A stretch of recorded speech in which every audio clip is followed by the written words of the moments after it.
And this is the wheel opening that may have changed the world. And it's attached to this, the 1964 Plymouth Barracuda. Now, why do I say that? All right, history lesson. Well, okay, start with today. The hottest cars that they build today, the Dodge Challenger, the Ford Mustang, the Chevy Camaro, are all based on their late 1960s, early 1970s counterparts, which is a sad reflection on today's society, but that's besides the point. The 1970 Challenger is based on the 1967 Camaro.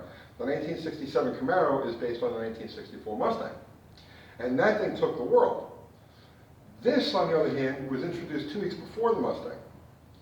It was an attempt for Chrysler to like one-up the competition, and they just barely missed the mark. And a lot of it has to do with that, and we're going to get to that in a minute.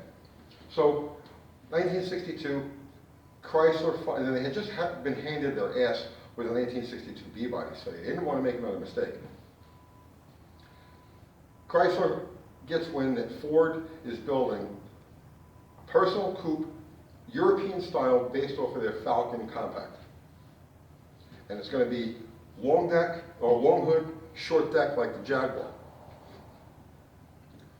So Chrysler goes about 7, they know they're going to base this car off the Falcon. Chrysler has the Valiant. So they go about restyling the Valiant to fit this mold.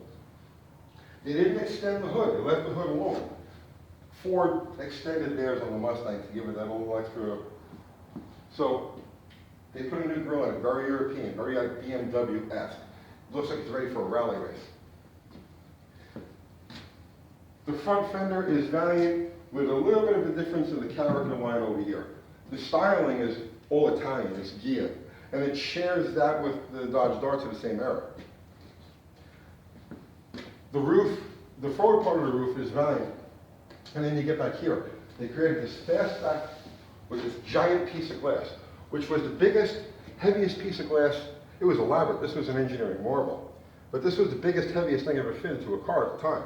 And you can grow tomatoes in January in the back seat of one of these things. And then the deck is as short as it could possibly make it. It's only about 1.5 feet long.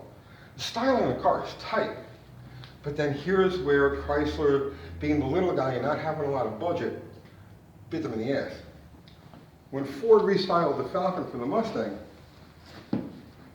they had this giant wheel arch, and the wheel fit right up in it. They gave it a very tough, very beefy look. Chrysler used the Valiant quarter panel and the Valiant wheel opening. And when you combine the giant piece of glass, the roof line, the giant quarter panel, and then this small wheel opening in here and the tiny wheel, it kind of gives the car kind of quirky weirdness. So even though it fit the basic criteria of what was going to be, it just didn't quite make it. If Chrysler had used a wider rear axle, by the way, Chrysler used the same rear axle on all A-bodies from 1960 to 1976. And it really shows like in cars like the Duster, where they bulged out the quarter panels, but still have that tiny 1960 Valiant rear axle in it, so they kind of look a little weird from behind. And you've got that situation here. The wheel is tucked way into the quarter panel. The quarter panel flares out, and there's the tire, and it's small. If they had just taken care of that little detail, it might have been fish cars instead of pony cars that everything was styled after. They did clear this up in 1967 when they restyled the A-body. They gave it a much bigger arch with less of a flare. Actually, there's no flare on them, so it fills out the wheel well, kind of like the Mustang does. But it was too little too late. The die was cast, and it was going to be pony cars from there on out. So anyway, this one belongs to my friend Kristen Walker. It's here for some brake work and a couple of odds and ends. It's 225/6, 300 tree, stone stock. The car is an absolute joy to drive around. Perfect for today's traffic. You know, you take for granted. You say, well, it's a 55, 56-year-old car, you know. How good is it? These things hit the road like today. Not so hot on the highway, but around town, they're magic. I hope you don't mind. It's probably going to have a little extra miles on it. You know, need to extensively road test this thing. So anyway, that's it. Figured just show you what we got in the shop. See you tomorrow.